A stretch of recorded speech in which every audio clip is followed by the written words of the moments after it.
আমাদের যে মেহেরপুর জেলা মোটর শ্রমিক ইউনিয়নের দ্বিবার্ষিক নির্বাচন হয়ে গেল 17 তারিখে। এই 17 তারিখে আমি মেহেরপুর জেলা মোটর শ্রমিক সাধারণ সম্পাদক পদে দাঁড়িয়েছিলাম এবং আমি জয়লাভ করেছি। এবং আমার মেহেরপুর জেলা মোটর শ্রমিক ইউনিয়নের সকল সদস্য আমাকে নির্বাচনে ভোট দিয়ে আমাকে জয়যুক্ত করেছেন। আমায় শ্রমিকদের যেভাবে পাশে থাকি, যে কোনো সময়ে শ্রমিকদের কাজে যাই, যে সকল সময় শ্রমিকদের পাশে থাকি এবং শ্রমিকরাও আমার সকল সময় আমার খেয়াল রাখে। এবং আমি আশা করি যে যেভাবে আমি বিগত দিনে শ্রমিকদের কাজ করে এসেছি সেইভাবেই আমি আবারও শ্রমিকদের সেবায় আমি নিয়োজিত থাকব। ভোটে হার জিত আছে, যারা আমাকে ভোট দিয়েছে কি দেয়নি এটা কোনো ব্যাপার না। ভোটে হার জিত আছে, যারা আমাকে ভোট দেয়নি তারাও আমাদের কাছে আসবেন। সবাইয়ের কাজ আমি সমান চোখে আমি জেলার নেতা হিসাবে আমি সবাইয়ের কাজ সমানভাবে করব, এই আশা ব্যক্ত করছি।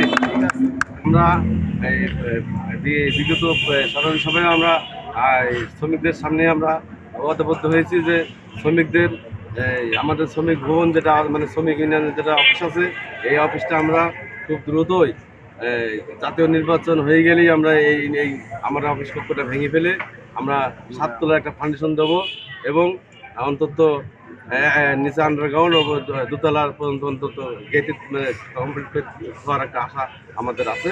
এবং শ্রমিকদের যে কোনো সমস্যায় মৃত্যু ভাতার যে একটা কথা বলা আছে, যে মৃত্যু ভাতা মরা 40 দিনের ভেতরে আমরা পৌঁছে দেবো। বিগত দিনে যেটা আমরা পৌঁছে দিতে পারিনি সেটা কিন্তু এবারটা আগামীতে 40 দিনের ভেতরে মানে শ্রমিক মারা গেলে তাদের বাড়ির বাসায় আমরা পৌঁছে দেবো। এইগুলো শ্রমিকদের হ্যাঁ, এটা যেহেতু আমি এবার দিয়ে আমি 8 বার এই শ্রমিকের নির্বাচিত হলাম, শ্রমিকরা আমাকে করেছে নির্বাচন করে ভোট দিয়ে নির্বাচিত করেছে।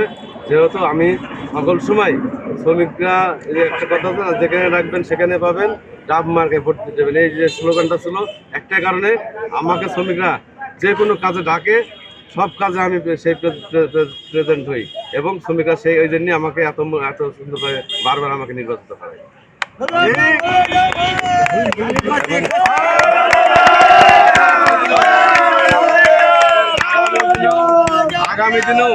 আগামী দিনেও এইভাবেই আমার গায়ের রক্ত এক বিন্দু রক্ত থাকা অবস্থায় আমার শ্রমিকদের আপদ বিপদে আমি এগিয়ে যাবো, এই আশা ব্যক্ত করছি। আসসালামু আলাইকুম।